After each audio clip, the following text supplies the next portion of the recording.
Hamas launched the war on October 7 under the impression that this is the day where the ring of fire is going to be finally activated. They were wrong. It didn't happen, and by the way, that fuels Hamas anger and disappointment and frustration. Why did the other didn't join them? It also fuels an enormous anger in the Arab world on Hamas, including Palestinians, who says to Hamas, you were fooled by your colleagues, your buddies, Hezbollah, and you thought that they are going to join you in this war that you have launched. And now you find yourself, after October 7, what you have done to Israel, and now you are facing Israel's might and rage. And your brothers and sisters in Gaza Strip are paying the price.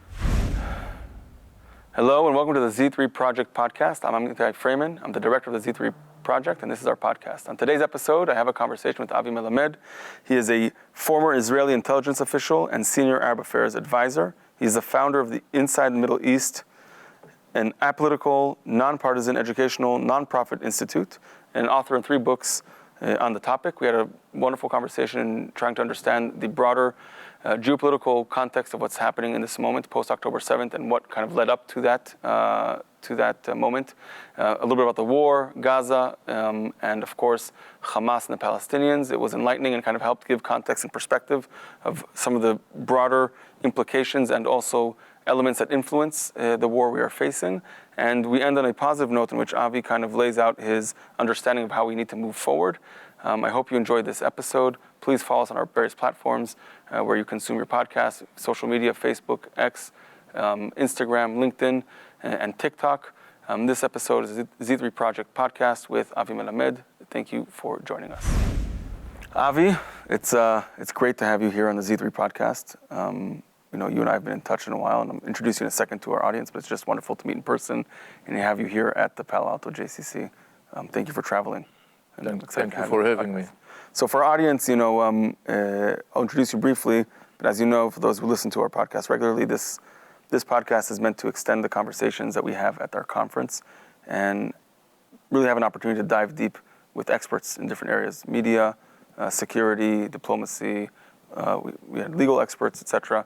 And today we're honored to have with us Avi Melamed, who's a former Israeli intelligence official and senior Arab affairs advisor, and he is also the founder of the Inside the Middle East Institute, which is dedicated to education, nonpartisan, apolitical education about the Middle East and what's going on in the region. So really, it's a blessing to have you here with us in this moment, post-October 7, and really give us some insight and some insiders' information of what's happening to better understand the world we're in. So thank you for joining us.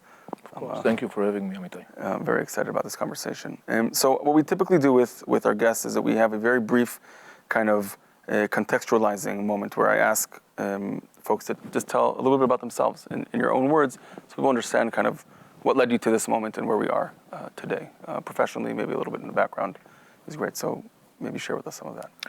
Sure. So I'm born and raised in Jerusalem, as I said. I was former Israeli intelligence official. I had different positions and also senior advisor on Arab affairs, working with mayors of Jerusalem, Teddy Kollek, and then later on Ehud Olmert. I'm fluent in Hebrew, Arabic, and English as part of my positions. I actually was doing those positions for almost like 16, 17 years, and then I retired and actually went to deal with what I really wanted to do, and this is education. I was working as an educator in a high school in Israel for 7 years, which was very interesting period of time. And since 2004, I've been working as an independent Middle East intelligence strategic analyst.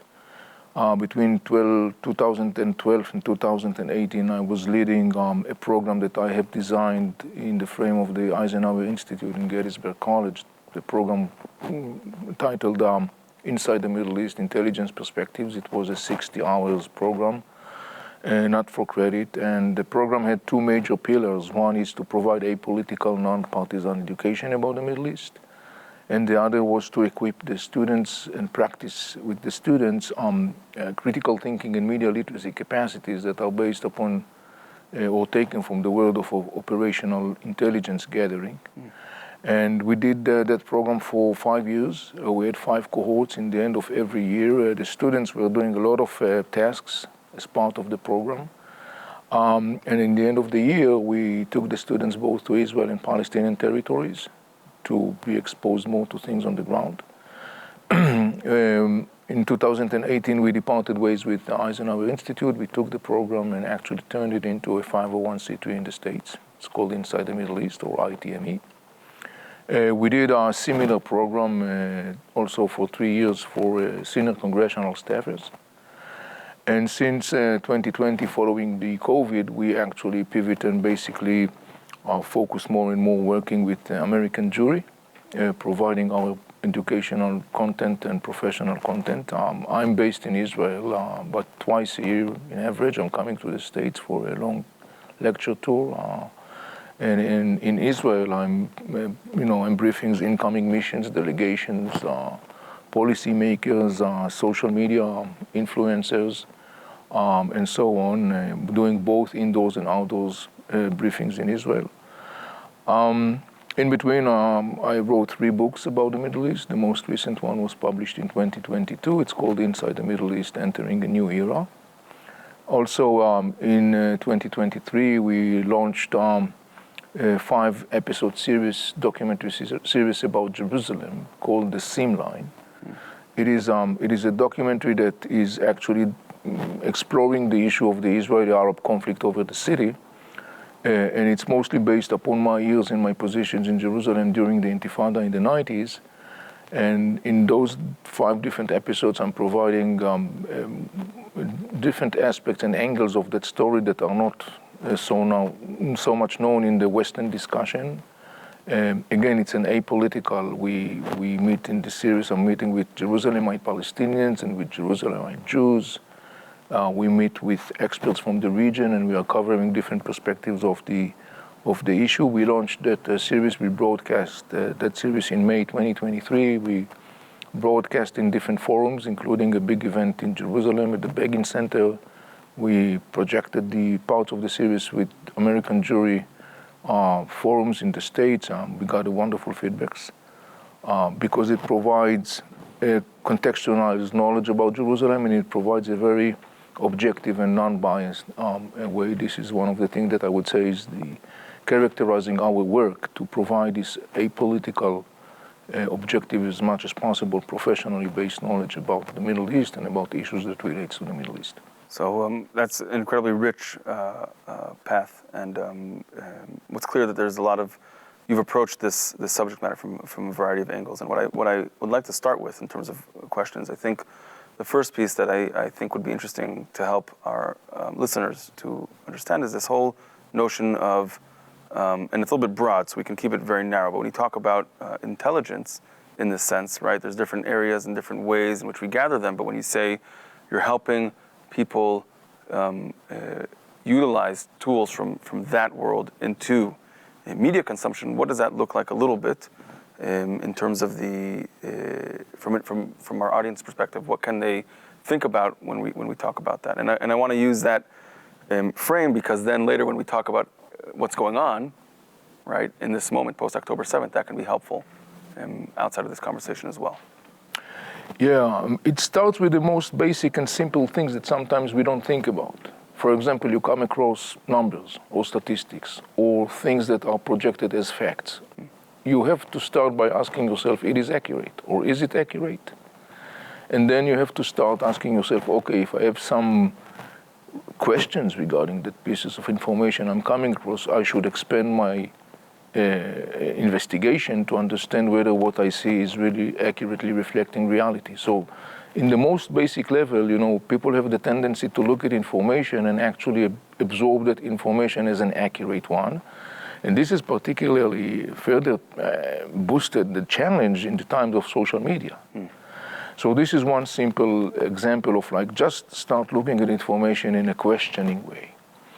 And then, for example, there is another thing that we also practice with the students that was amazing. When I say to the students, this cell phone that you see is made of plastic, and they received it as a fact, and they start echoing that. And before you know that, everybody knows that this cell phone is made of plastic, but it's not made of plastic.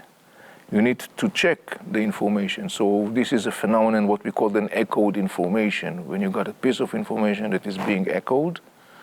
And many times people fail to understand that you may come across 50 different pieces of information that refers to the same thing, but it's not different 50 information pieces. It's one piece that is basically multiplied 50 times. So there is a big difference here. So for example, if someone says, so just to make that, make sure I understood that, if there's a story that we're seeing, it might be echoed 50 times differently, but it's talking about one case, but because of different angles, it might seem that it's disproportionately larger than what it actually is. Yes. Yes. Okay. And also the fact that it's being echoed by different 50 platforms doesn't necessarily mean that these are different 50 sources that report on that. Right. It's the one source that actually was multiplied 50 times. Got it. So there's one case, one actual source being multiplied. So it feels like it's more true because there's many sources, when in fact there aren't that many sources.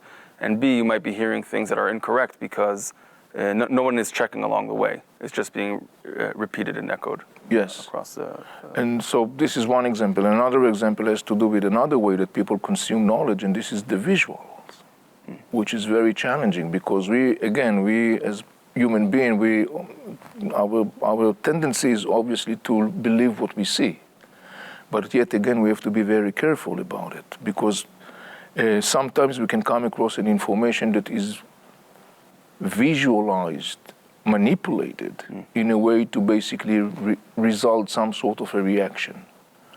Sometimes you come across an information that is visualized in a way that basically shows you real scene, but it doesn't show you the other aspects of that scene. And particularly right now, mostly when we are facing the challenge of AI, this is something that is also out there. And again, it all goes back in a way to the story of the social media because people are consuming their information from their cell phones or from, and it's very easy for people to be convinced that what they see is what is there.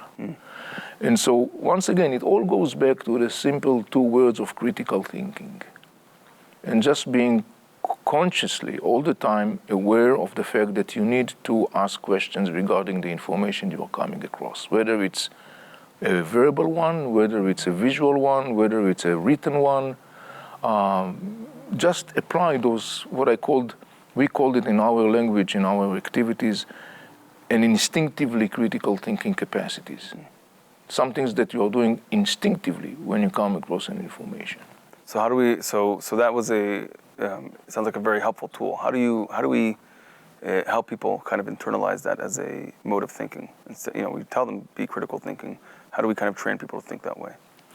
Well, we have to provide them with the tools and the skills and the mindset. This is what we have been doing in our 5 years program with the students in Gettysburg College, and I can tell you based upon those 5 years that the impact was amazing because students came to us and say, look, it's not only made me look at the whole story of the Middle East differently, but it's totally and utterly changed the way I look at the world. And by the way, some of our graduates find positions within American intelligence agencies and governmental agencies based upon the program that they were doing with us because they came along with these capacities that we gave them. Look, teaching people those skills and capacities could be done in a different forms, in a different level of depth. It can be done through, sessions. It can be done through written information. It can be done through recorded examples, and so on. And indeed, you're right. I mean, in the end of the day, the whole idea is to try and to expand as much as possible the message of the need for critical thinking, which I think it's very clearly emphasized that, there is an enormous need for adopting a critical thinking, and particularly in our times. Yeah. So I totally agree, especially with the rise of social media platforms. You're getting bombarded from all directions, and you're driven to be exposed to content that is similar to your already approved kind of mindset, right? So if you're just the way you like or engage with different accounts or sources of media, the algorithm will force you to continue in hearing only those sources of media. So not only that we're not necessarily trained to be critical thinkers, we're also, in a way, our ability to be even, be exposed to contradicting sources of media or information is already limited. So there's a reinforcing cycle there that's very difficult to get out of. So I think that's like a great framing. So like if there's one takeaway so far is anything that you're reading, hearing, looking at in this moment and in general, approach it with a question mark, a big question mark over everything. Totally. So, and then there is another component which is, again, it's like the elephant in the room. It's there, but nobody sees that. But it's enormously critical because overwhelmingly most of the Western audience consume information about the world in its own mother tongue. Yeah. And for example, in the States, I would say that most of the people obviously consume the information in English. Right. And when you talk, for example, about the Middle East, when you got a situation where the mediators of knowledge and the knowledge that is being mediated is basically going through the sift of English, you have to understand that as an end consumer that received the information, that information was processed, either in the translation process or either even sometimes manipulated. And that's a challenge because most of the people don't speak, for example, the languages of the Middle East. Right. Hebrew or Arabic or Persian or Turkish or Kurdish. And therefore, I think people need to be constantly aware that the information in the West that they are getting about the Middle East, mostly mediated through Western mediators of knowledge, which could be media people, which could be academia people, intellectuals, and cultural icons and others. And therefore, the fact that the information is mediated through some translation process, that information in the eyes of the consumer must be viewed very cautiously. The consumer must remind himself, okay, I'm getting here a piece of the information. Given the fact that I don't master the languages of the region, I have to be aware of that. And by the way, it's very interesting because in every meeting that I have, in every briefing that I'm doing, people come to me in the end and say, like, we really need some good sources from the Middle East that we could go to and extract information. And one of the things that we are doing, we provide a list of sources like think tanks in Israel, think tanks in the Arab world, sources that I work with that are accessible in English, that I know that they provide a valuable information for people. And it goes back to the fact that basically there is a huge, enormous thirst within Western audience to knowledge, to information, to context. Yeah. So those two things. I mean, it's a tall order asking people, especially Western people, who are not known for their. We are not culturally for a little humility. You're asking them A, question everything you're reading, so that's we're questioning our intelligence, and B, you're expecting me to admit that I'm not, because I'm not consuming it in its original language, that I'm already it's mediated and goes through this sift of and it could be either it could be with or without intent. It's besides the point, right? But the fact of the matter is, by the time that it reaches the end consumer, it's been through so many translations, I'd call them. It's not necessarily exactly what's going on the ground. So I think maybe that's a great way for us to maybe think about, okay, so now we're in this moment, post October 7th, it's hard to say, as an Israeli, Israelis, it's and I'm sure for speaking to family that's there, it's way harder even there. There's a description of a difficulty to breathe in different levels in terms of just like this ongoing or even understanding. There's still hostages. Like, what is that? And people tend to focus very much, because that's where the story leads, is what's going on in Gaza in this moment. But I know this much, and I know that you know way more about, maybe from a broader lens. Like, what are some misconceptions? What's going on in, like let's talk what is, when we say the Middle East, what that is, and what's going on, what are the tectonic shifts and players there, that are kind of informing, so we can end up in understanding what's going on in Gaza in a way that's helpful. Yes, the story of Gaza Strip, and I'm going already before October 7 and obviously post October 7, the story of Gaza Strip to a large extent in the end of the day is shaped, but as you say, by these major tectonic movements in the Middle East, namely mostly two major tectonic movements in the Middle East, which have some interesting common denominator. They have nothing to do with Israel. Those two tectonic movements has to do with major power struggle across the Middle East that actually shapes and the geostrategic landscape of the region, and particularly in our times. One power struggle has to do with the whole issue of the national statehood in the Middle East. You know, until the 20th century, the people of the Middle East lived under the rule of Muslim entities, mostly the Turkish Ottoman Empire. And when it comes to an end, following WW1, the people of the region were introduced to the concept that is called national statehood. And right there, from the beginning, there was a big conflict evolving among the people of the region, what to do with this alien creature. What is that? And so you got different camps in the Arab and the Muslim world engaged in this political power struggle, political, ideological, emotional, cultural power struggle vis-a-vis the issue that is called national statehood. And one of the major camps involved in that, for example, is the Islamic camp. And its most well-known representative, the Muslim Brotherhood, that were established in Egypt in the 1920s, who totally and utterly rejects the concept of national statehood. Basically saying this is a Western Christian concept, it's totally alien to Islam, this is not our path. We envision the creation of a caliphate, a global entity that will be run according to the Islamic religious law. How's that connected to the story of Gaza? The Muslim Brotherhood were established in Egypt in the 1920s. 60 years later, Hamas was born in Gaza Strip in the 1980s. And Hamas formally defines itself as the offspring of the Muslim Brotherhood. So ideologically, Hamas is coming from the hub of the camp in the Muslim and Arab world who rejects the concept of an independent statehood. And I want to pause here for a second. This is important. I think I know where I'm going to let you say it, but I think I know what you're about to say is, what are the implications of that they reject this idea of nationhood, that Hamas does? Well, it's a great question, Amitai, and here is something to note. It's a little bit ironic. You know, there are circles today in the West that chant the slogan, from the river to the sea, Palestine will be free. Yeah. They think that by echoing that, they are basically echoing Hamas' objective. They are wrong. That is not Hamas' ultimate objective. Hamas wants to establish as a first step a Palestinian state that will be built upon the ruins of the state of Israel, because Hamas, being part of the Muslim Brotherhood, totally rejects the existence of the state of Israel. But for Hamas, the final objective is not a Palestinian state. For Hamas, the final objective is a caliphate.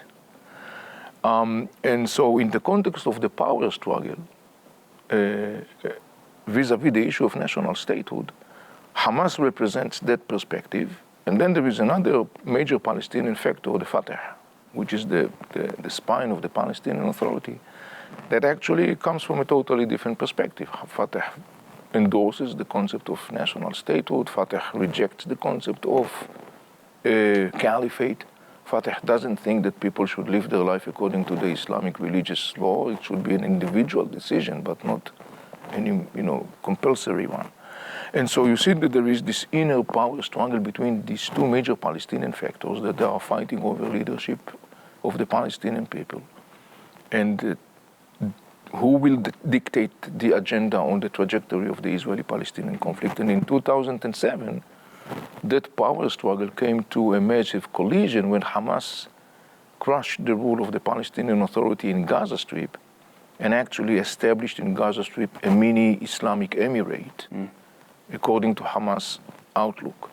And that mini Islamic emirate, in its turn, became also a launching pad for the increasing attacks on the state of Israel, because Hamas ideologically and operationally vows to eliminate the state of Israel. Hamas is not willing to recognize Israel's right to exist. Hamas vows to eliminate the state of Israel. Not so many people in the West know that, but here is another intelligence component. In September 2021, Hamas held a conference in Gaza Strip. The conference was titled as the Wa'id al-Akhirah. It's a term in Arabic which means the end of days. And the conference was discussing the question, what should be done with the Jews in Israel after the state of Israel will be eliminated. Some articles in this document that was produced following this conference, Article 15, Article 16, basically talking about a genocidal agenda. And one of the interesting things about it, that there were some Arabs in the Arab world that felt not so comfortable with this document. It was interesting to see that. But here is something that totally was, not present in the discussion, in the Western discussion vis-a-vis Gaza. So you got one major tectonic power struggle vis-a-vis the issue of national statehood. You got an inner power struggle between the Palestinians. It has nothing to do with the state of Israel per se. Yeah. And then you got another major power struggle, tectonic one, and this is the power struggle between Shiite and Sunnis in the Muslim world. Probably know, majority of the Muslims are Sunnis, about 85%. Minority are Shiites. There is a bitter rivalry between those two camps, though they are both. This is generally speaking, not necessarily. This is generally speaking. Yeah. The Muslim world, and this rivalry was further boosted following the rise to power in 1979 of the Mullah regime in Tehran. These are the Shiite regime. Iran became the Shia theocracy. And that regime has a very revolutionary, I would even say, apocalyptic outlook of mankind and trajectory of mankind.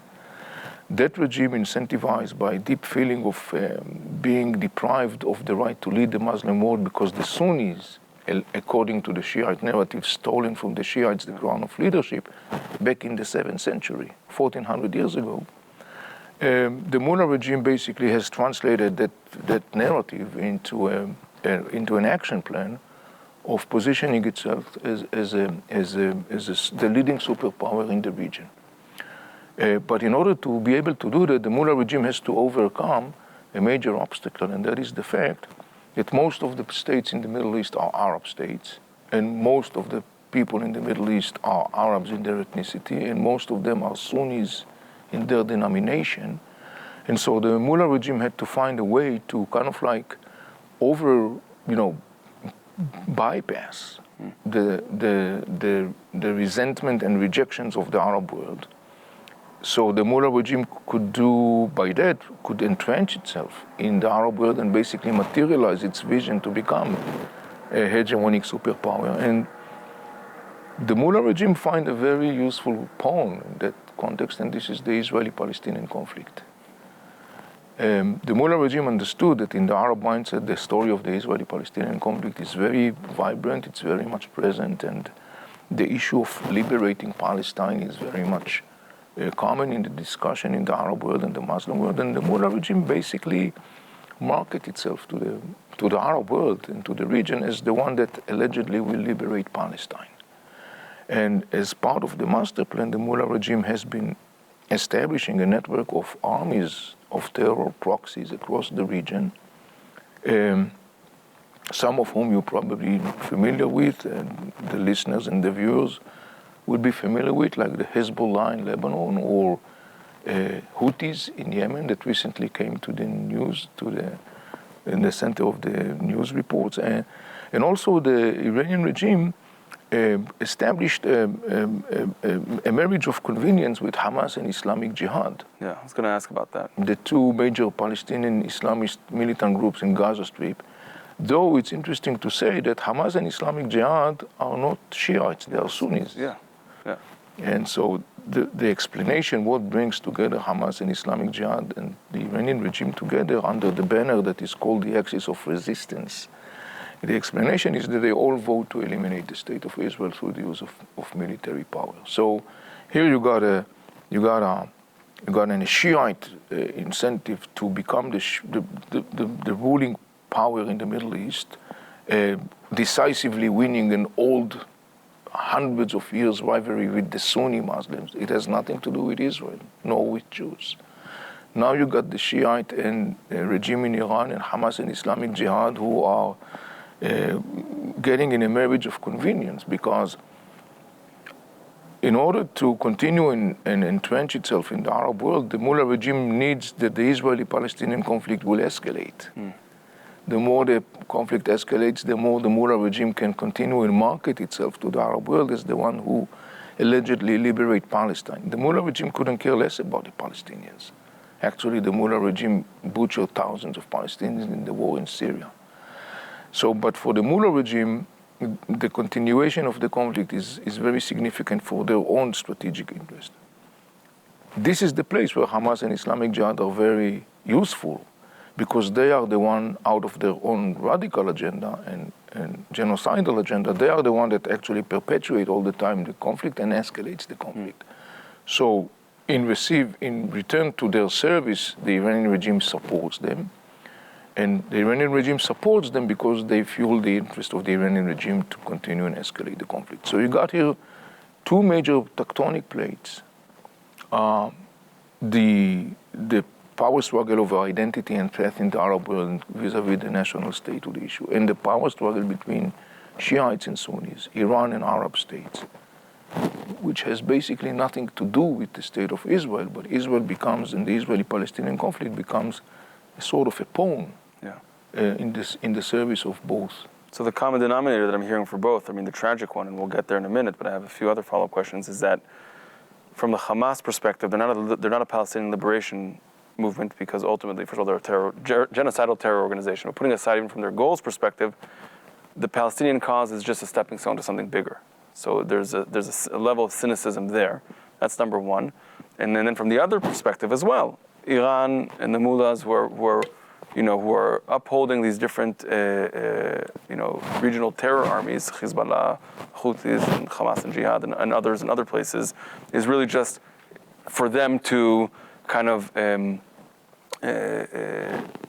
win a centuries-old internal debate between the Sunnis and the Shiites. But we're seeing some interest, and Israel is of course at the center of this, either as to justify something or as a canvas for other things. But the Palestinians, the people on the ground, right? And this is again, from a human perspective, is they're paying the ultimate price of these big tectonic shifts. Not to mention Israel, but even just from the Palestinian perspective. So my question, my next question around these things: if we have these big tectonic shifts that are happening in the world, I'm trying to sequence it. So one side is the other Arab countries in the area, the Saudis and the Emirates, and how do they play into this?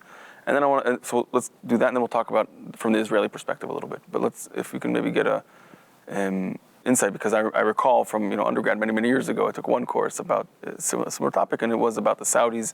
The rivalry will come to head with the Saudis and the Iranians, and so maybe you can give us some insight there as well. And I'm sure things have changed when I covered it a while ago, but in this moment as well. Yeah, you mentioned a couple of major Arab states, Saudi Arabia, United Arab Emirates, Qatar. These are the Gulf Arab monarchies, Oman and Bahrain. You mentioned Egypt and Jordan. These are Arab states. First of all, they are overwhelmingly Sunnis, with the exception of Bahrain, which is predominantly Shiite. Right. But the others are Sunnis. For them, and particularly for Saudi Arabia and United Arab Emirates, and for Egypt, both the Muslim Brotherhood and as an outcome of that, Hamas and Islamic Jihad presents a threat to their own national security. Internally. Egypt defines the Muslim Brotherhood as a terror organization, Saudi Arabia the same, United Arab Emirates the same. By the way, a couple of days ago, the Egyptian court sentenced to death 8 leaders of the Muslim Brotherhood in Egypt, and they are hunting down the Muslim Brotherhood people in Egypt. They view Hamas as a threat to their national security. The same way they view Iran as a threat to their national security. I mean, we should remember that Iran directly attacked Saudi Arabia a couple of years ago. Iranian proxies, the Houthis, attacked also the Saudis. Today, the Houthis are attacking the maritime in the Red Sea. By doing that, they are causing an enormous damage to the Egyptian economy, which is already crumbling. So those states, when they look at the story of the Hamas and Islamic Jihad in the context of the rivalry of a national statehood issue, in the context of when they look at Iran in the context of the Iranian hegemonic vision, they are intimidated by both both those factors. And so definitely you could see that the threat on Israel is not only on Israel, it's also on major Arab states, and it's basically something that caused for a lot of discontent and unrest within those states. Which is why I think people overlook this. I mean, they take it for granted, right? Which is, one would think that if really all the Arab countries were aligned, and again, I say this, the Palestinians are paying here an enormous price, right? But if one would assume that they're all aligned because this is an Arab cause, you realize that Egypt is is at play, Jordan is at play, the Saudis are at play. They could have easily, as we've seen in the past, in the early days of Israel, all converged and come together, right? And attacked Israel. But in this moment, they're not doing that at all, right? In fact, yes, the Saudis are conditioning, but the conversations with them about normalization is continuing. They could have easily said, wait, pull back. But that should be enough for a reader in the Western world to raise their antenna and say, wait a second, maybe there is, or at least through I'd say this differently, maybe through the public knowledge already, without being an insider and an expert, realize that there is something else going on, right? Just the fact that it's not happening. Yes, definitely. I mean, we need to do some to distinguish here between the street level and the governmental level. Yeah. So on the street level, particularly when you look, for example, at Egypt or in Jordan or Kuwait, you will find strong sentiments of resentment of Israel, anti-Israel sentiments. On the governmental levels, and particularly when you look at the United Arab Emirates, you look at Egypt, to a lesser extent Jordan, you see, as you said, that in the end of the day, as you said accurately, they're not attacking Israel. The reason for that is that given to this enormous tectonic plate movement that we talked about earlier, which are really playing a significant role in reshaping this region, those states are looking for valuable partners that could be benefit to their own strategic interests.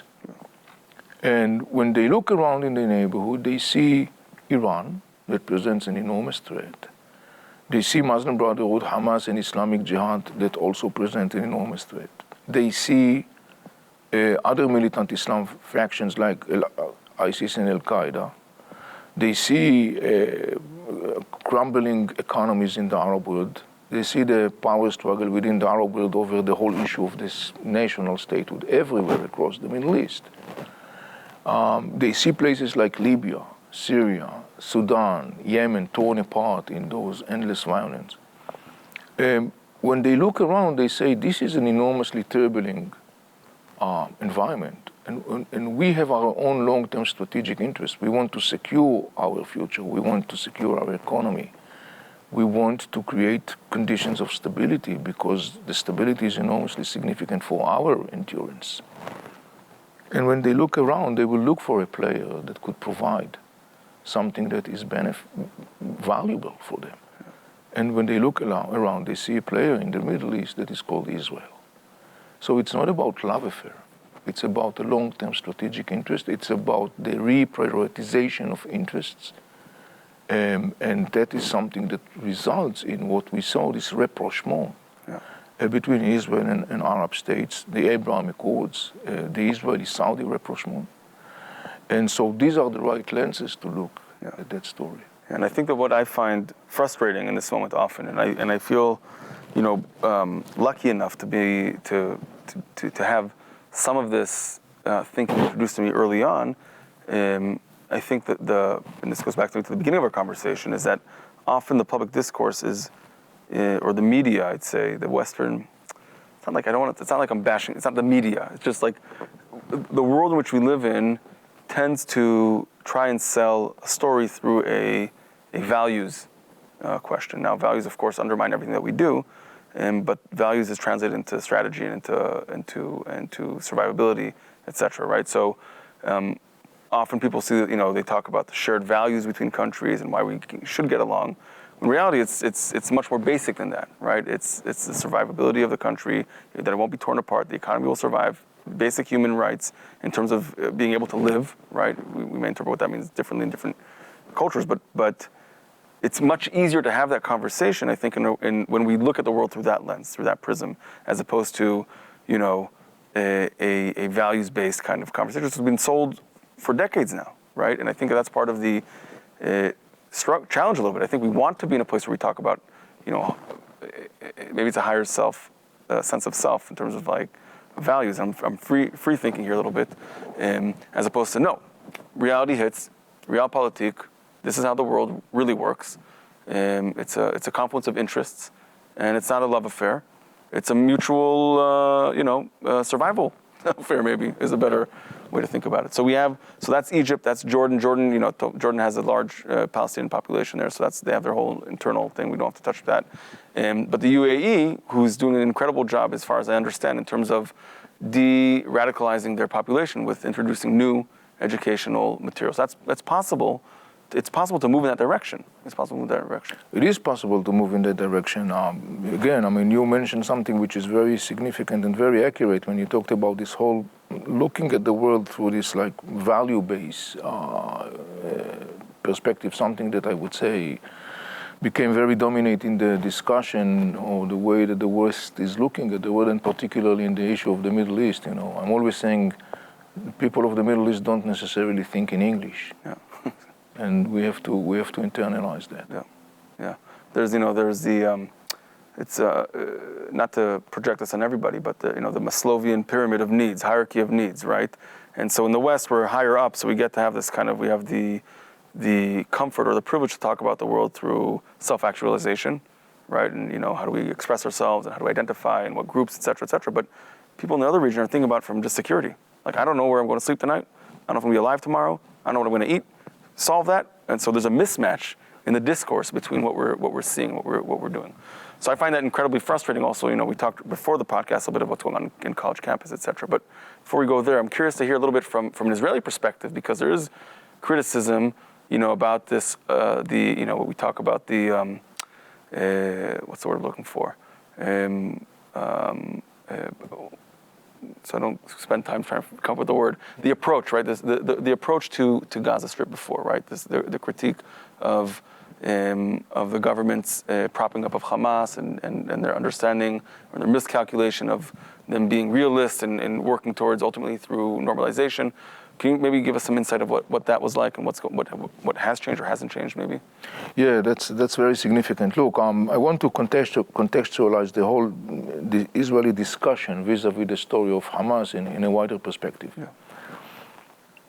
Israel has been dealing with Hamas for 40 years now, in Islamic Jihad for 40 years now. And that challenge became bigger at time. Reminding you the whole challenge of suicide bombers in the 90s and the 2000s, that mostly originated by Hamas and Islamic Jihad. And following 2007, again, just as a reminder, in 2005, Israel totally withdrew from Gaza Strip and handed over control to the Palestinian Authority.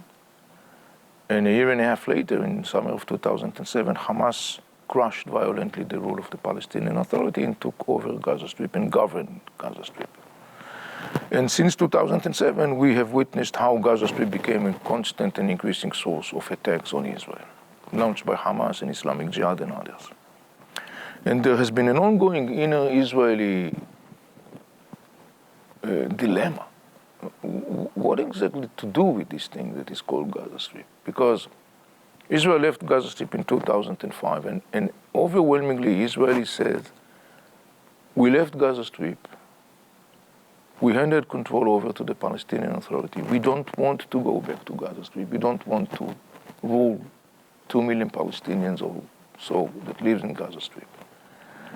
And so all those years following 2007, that was a major component that basically dictates the Israeli government's policies regarding Gaza, in the sense that the bottom line was, we do not go back to Gaza Strip, even though Gaza Strip became a source of an increasing terror attacks on Israeli cities and communities, mostly the shooting of thousands of rockets and so on. Just the same, Israel says, Yeah, we have been going through this repeating military round. Yes, we live under this constant threat of the rockets, of the shooting of rockets. We have the Iron Dome. We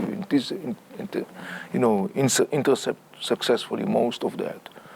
The damage, thanks God, in the end of the day, is something that we can live with, as long as we don't have to go back to Gaza Strip. And then there was another thing that I think was very imminent in the Israeli mindset, was the whole concern about the price that Israel will pay if Israel will send the IDF to fight in Gaza Strip to stop those rockets. Price in terms of a soldier's life, price in terms of soldiers that are being kidnapped. So these were things that were very strongly dictating I would say, not of course all, but overwhelmingly the large part of the Israeli Jewish public opinion, and it was reflected in the policy of the governments.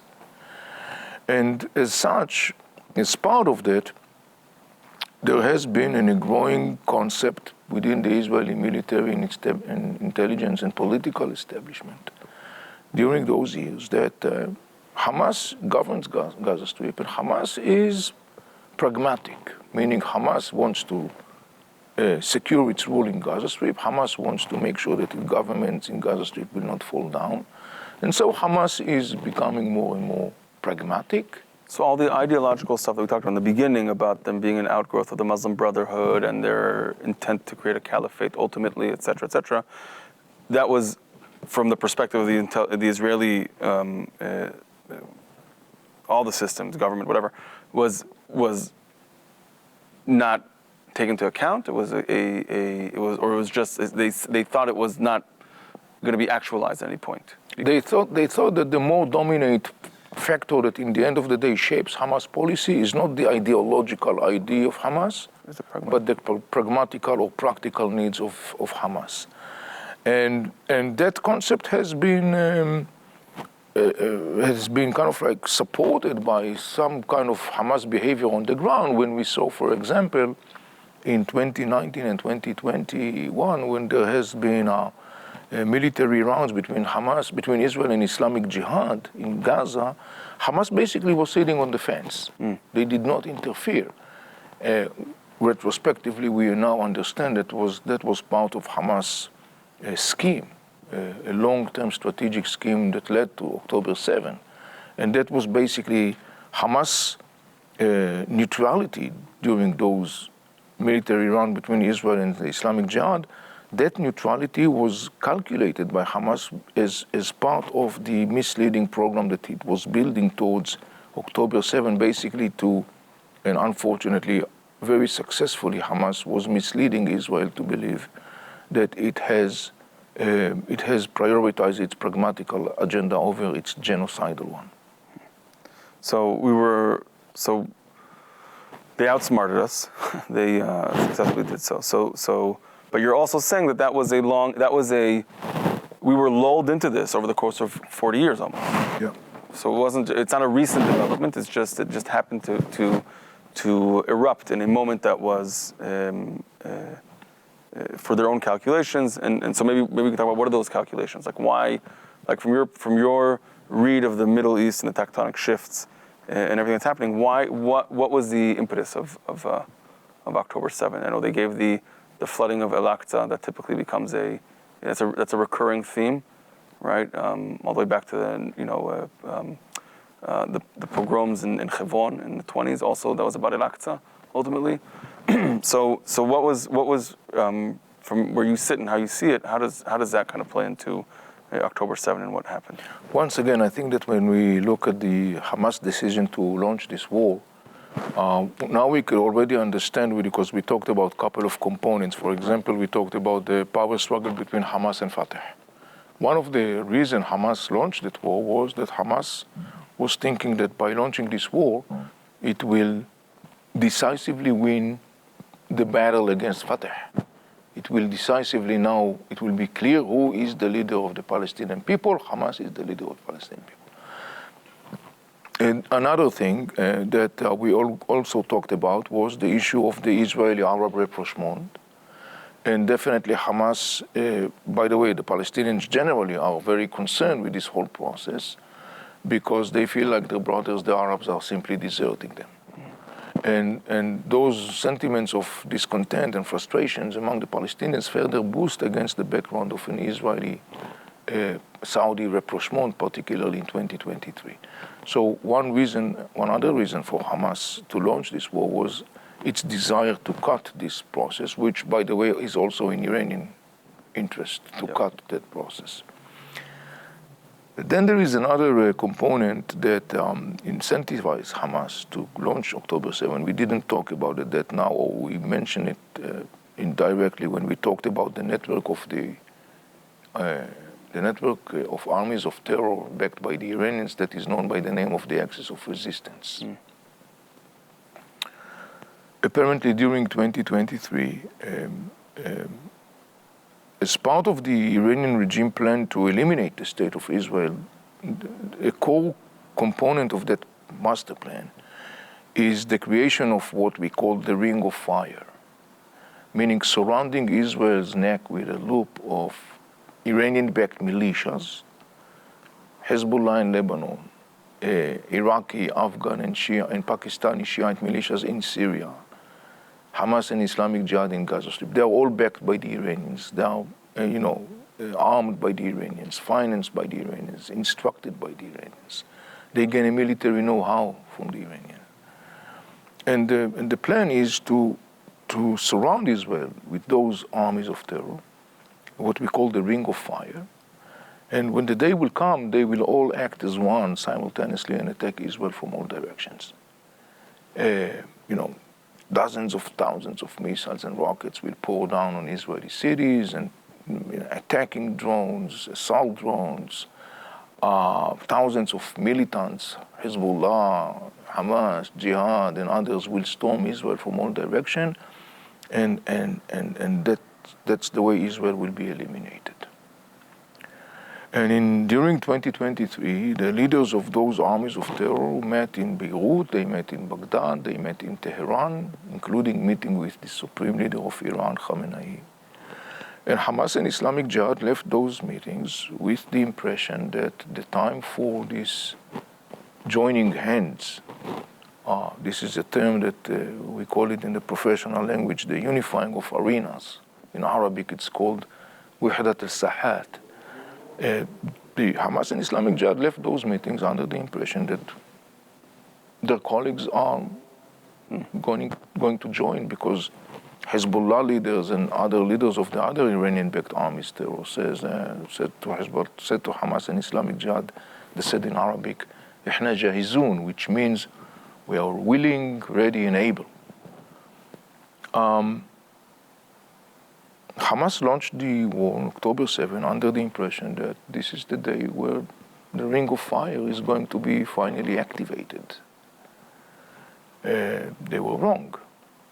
It didn't happen, and by the way, that fuels Hamas' anger and disappointment and frustration. Why did the other didn't join them? It also fuels an enormous anger in the Arab world on Hamas, including Palestinians, who says to Hamas, you were fooled by your colleagues, your buddies, Hezbollah, and you thought that they are going to join you in this war that you have launched. And now you find yourself, after October 7, what you have done to Israel, and now you are facing Israel's might and rage. And your brothers and sisters in Gaza Strip are paying the price. So it's interesting because, while circles in the West constantly insist to exempt Hamas from responsibility, post October 7 and before October 7, there has been a growing criticism on Hamas in the Arab world way before October 7, and particularly, of course, after October 7. And the Arab criticism on Hamas centers around three major points. They are saying to Hamas, you crushed violently the rule of your brothers, the Palestinian Authority in Gaza Strip, and by doing that, you torn apart the Palestinian people. All the attempts of Muslim leaders to reconcile Hamas and Islamic Jihad failed. Hamas and Fatah failed. You, Hamas, you, guided by your own radical agenda and genocidal agenda, dragged Gaza Strip time and again to these military rounds with Israel, which ended up in the same place, in a dead-end street. You didn't achieve anything. You just dragged your own brothers and sisters in Gaza to havoc and destruction. And the third component, which is a very strong one, says to Hamas, and particularly following October 7, says to Hamas, you caused the biggest catastrophe to the Palestinian people by launching this war in October 7. You caused the biggest catastrophe for the Palestinian people, and you did that in the service of the Iranian regime.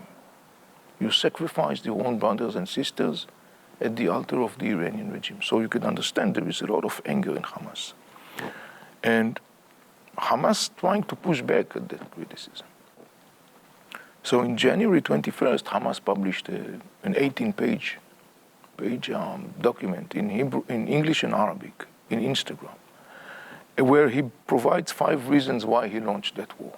And when you read this document in Arabic, it's very clear that this is an apologetic document. Hamas is trying to apologize or to justify against the Arab criticism why he launched the war. By the way, when you look at the reasons that he gave, as of now, none of those reasons basically was met on the ground.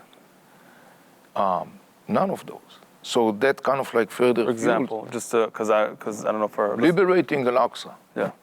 Mosque, for example. Yeah. Cleaning all the jails from. It didn't say that, but ending the Israeli occupation, sort of. None of that happened, and so that further fuels the criticism in the Arab world, because they are turning now to Hamas and said, so these are the reasons you gave to this war. You achieved none of those reasons, but what you have achieved for sure is the catastrophe that you caused to the people of Gaza Strip, your own brothers and sisters. You know, you said before, which is very accurate, you said, it's a cynical,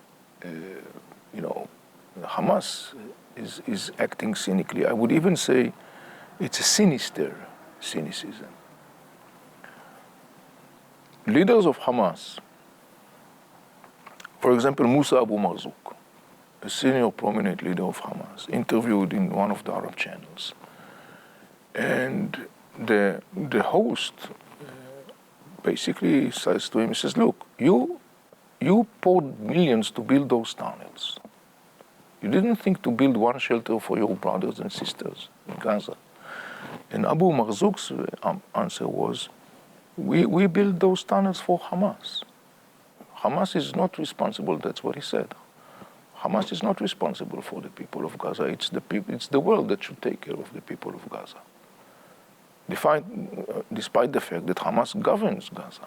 Hamas is part of Gaza. The people of Gaza are Hamas. And so, or many people of Gaza are Hamas.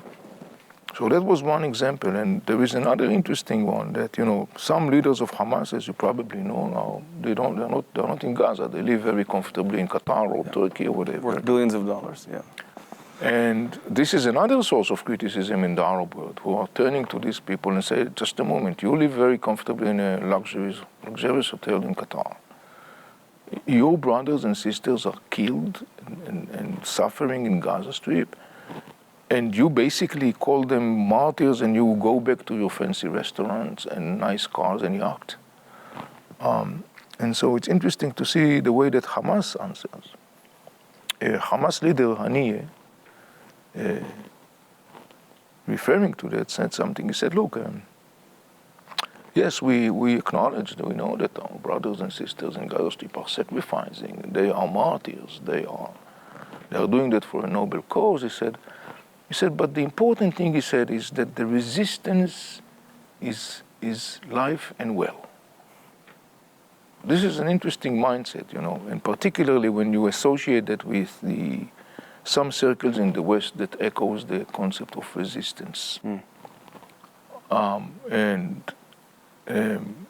Ironically, I would even say tragically, particularly circles in the West who associate with more liberal outlook are praising this concept of resistance not understanding that this is a concept that in the end of the day results in death and destruction across the Middle East.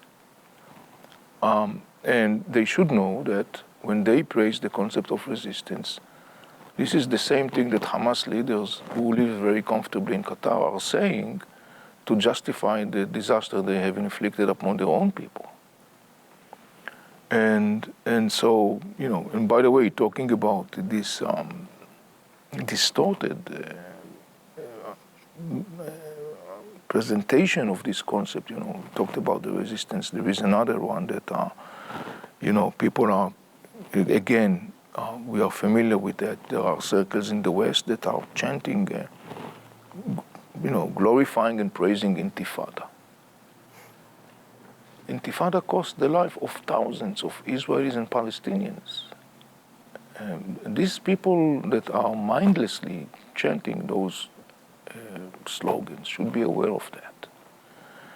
And these are just a couple of examples of the very distorted. Yeah, how a real, very complicated and complex reality and conflict that's ongoing for a long time. So look, I want to say something about the whole issue that you probably people are familiar with, is the whole issue of the two-state solution. I've been saying for many years and writing about it that the two-state solution for the time being in the visible future is not viable. It's not because I don't want peace, or it's not because it's not a game of blame. I find both Israelis and Palestinians responsible for the situation.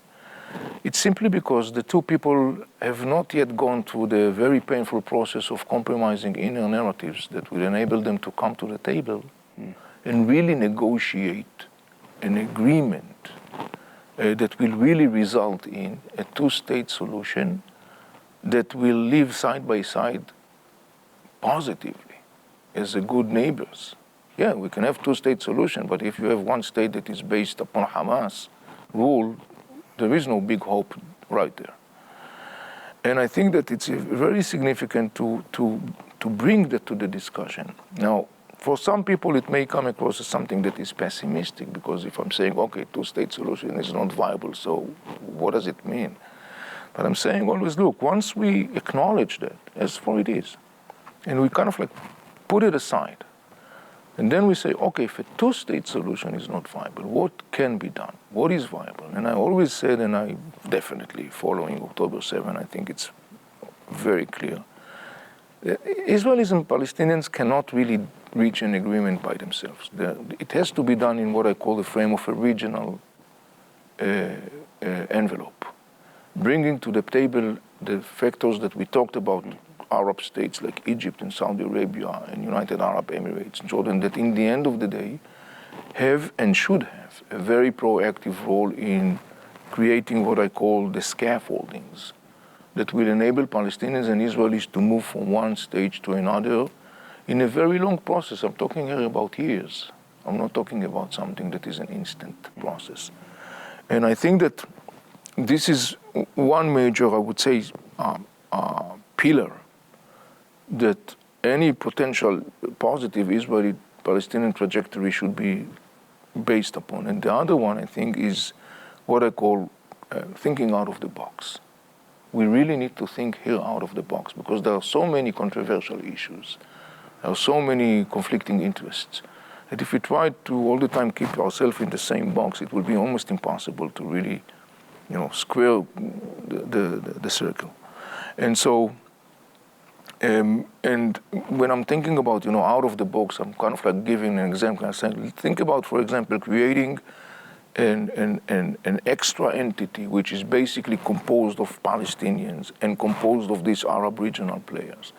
And that extra entity is kind of like formally internationally recognized as the one that is leading the whole process of building the scaffoldings. And it's going to be recognized by the United Nations Security Council and the United Nations General Assembly. It's going to be empowered to move onwards with a discussion with Israel and coming up with suggestions and signing agreements. It will be held as accountable and guarantor of any kind of arrangements that will be reached to. and it will be given some kind of like status of like semi-state or semi-authoritative state that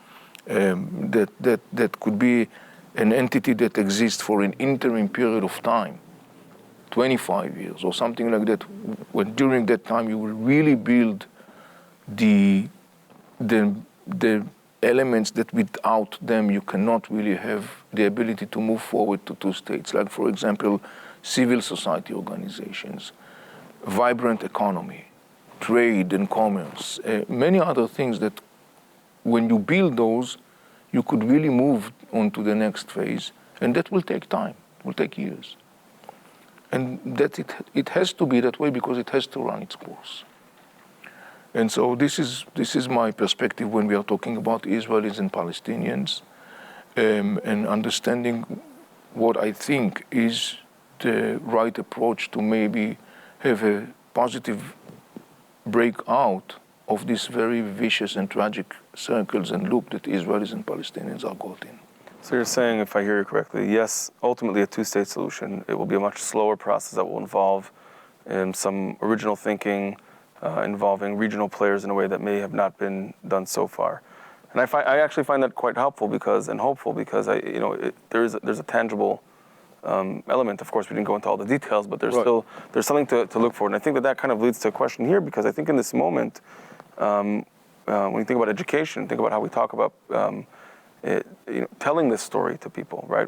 Either within our community or outside our community. That's two separate things, but still, how can we keep that alive? Or how do we think about that, or the questions of education in a post-October 7th world? Because I think a lot of folks are looking for, the world's becoming more extreme. Social media is not helping, and people and a lot of ugly things are happening. Last night in the Oscars, we saw some of this as well. People renouncing their Judaism, which I find. I don't even have the word to describe, but the point is that, so in this moment, how do we think about education and an outlook towards the future? Amitai, in my previous books on 2022, 2016, and also in articles, I referred to this very dangerous process where I identified there is a dangerous process where the flattening of education in the West, and particularly when I'm talking about the States, education became kind of like a land where everything is subscribed to, buzzwords and slogans and narratives and concepts and sound bites. That they all sound wonderful. They are all emotionally, resonating with people. But the main challenge with those, flattening of education, the main challenge is that actually it's totally crippled the ability of people to understand, let alone navigate a complex reality. And that process has two, I would say, negative outcomes. One has to do in the context, particularly when you talk about the story of Israel and the Palestinian conflict. And in two examples. One, there is, in my mind, a very clear connection between the growing anti-Israel, anti-Zionist, and now anti-Semitic sentiments and the crisis of education, the flattening of education. The more those sentiments increased in time, the more education flattened. The more the education flattened, the more those sentiments increased. So this is one example of this negative outcome, the damage. Another example of the damage is that lacking the ability to understand the complex reality and adhere to a narrative, emotional-based discussion result in a situation where people who comes maybe sometimes from the best intention in the world, hoping to achieve something positive, actually result in what they did, the opposite outcome. And what I'm meaning is that the fact that circles in the West, and particularly here, and particularly those who are affiliated with liberal circles, exempted Hamas from responsibility all those years. The fact is that Hamas ruled Gaza Strip since 2007. It's a government. And for some reason, the concept that every single person in the West will totally endorse, which is governmental responsibility and accountability, that concept has not been applied by Western circles when it comes to Hamas. And for example, in my 2022 book, and also the previous one, I wrote very clearly, I said, if you will continue to exempt Hamas from responsibility, the outcome will be more death, more destruction for both Israelis and Palestinians. So people who basically exempted Hamas from responsibility because they are coming from an outlook that is shaped by narratives and concepts and buzzwords and slogans and narrative feeling good world, not only did not improve the situation in Gaza, they make it worse because by exempting Hamas from responsibility, they basically discourage Palestinian voices who actually objects Hamas way and does not agree with Hamas way and want a different way. So this is one example of the damage that is caused, and the other example is that of the damage of this crisis of education is that I'm saying, look, and I wrote about it as well. I said, when you take away the building blocks of real education, which are critical thinking, we talked about it, media literacy, context, nuance, understanding sequence of events, exploring the relationship between cause and outcomes, actions and reactions. When you push aside all these things that unfortunately happened in the time or in the era of the narrative-based discussion, you are actually dismantling, tearing apart the fabric of functioning, healthy society. And I think that we see the manifestation of that already in front of our eyes. And so, I post-October 7, I came across in social media, I saw a poster that allegedly was made by students in Harvard. I don't know to say if it's correct or incorrect, but the posters basically was a quintessential representation of the flaw of the educational system. You saw all the buzzwords, genocide and, baby killers and all those things. October 7 was not there. Kidnapped were not there.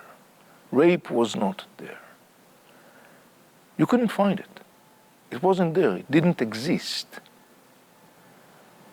Reality was distorted. And one of the things that I looked when I saw it, I saw there was a little word in a very small letters, and the word was context. But it was in a very small letters. And what I'm saying is that if you visualize that poster in front of you, we should say to ourselves, that poster has to be replaced with another poster, a poster that really presents what education is about, critical thinking, media literacy, all those things that we talked about, context, nuance. And this is, October 7th is a pivotal moment not only in the story of Israel and the Palestinians and the Middle East, it's a pivotal moment in the context of the Western discussion. And it's a pivotal moment for American Jewry, as we all know, are struggling with this growing anti-Semitic sentiments, the challenges that we are facing. One major tool to battle that disturbing reality is education, real education. This is what we are doing. Amitai, since the war, I've been doing, more than 100 sessions, Zoom and in-person, talking about the war, explaining the whole context. The thirst is enormous for knowledge. I did, I'm in the midst right now in a big lecture tour in the United States. in every session, almost every forum that I went, there are hundreds of people that are coming, because now it's very much relevant. It's not only about interesting, it's relevant for their life, for their kids. They understand that if they will not be able to understand the story, this is presenting a growing challenge to them. So there are hundreds of people coming, and there is enormous thirst for knowledge, and we are trying to provide this knowledge in all of our sessions and to answer the questions that people are coming with. And so one of the major things is this need of inserting the demand for educational change, which is critical for American Jewry and for their environment. So, I mean, that's a great place for us to end because it brings the whole circle. We started off talking about the need for discerning and being and questioning sources of information and asking questions and not taking things for granted, whether if it's visual data or written data or sound or anything that we come across, and kind of ending our conversation in a place of saying, look, this moment is a deep moment of inflection in all kinds of issues, whether if it's in Israel and figuring out Israel and the Palestinians, what they need to do. We're ultimately paying the price for all these big tectonic shifts that we're seeing. And then also just talking about the need for how a lot of this will come down to education, for a much deeper, complex approach to educating who we are in this moment and generally speaking, and what is the world in which we're operating, which I think is, as we've seen, incredibly important. Not to cheapen the word context, but without understanding, the other pieces and how to understand regional or local things through a greater lens is incredibly important and helpful. So Avi, thank you so much for your time. This has been incredibly enriching, and I really do recommend our listeners to pick up your books. They can get them on Amazon and come and follow your lectures and your different appearances, because it's really been enlightening and helpful and understanding and grounding in this moment. So Avi, thank you so much for joining us. Thank you so much for having me, Amitai.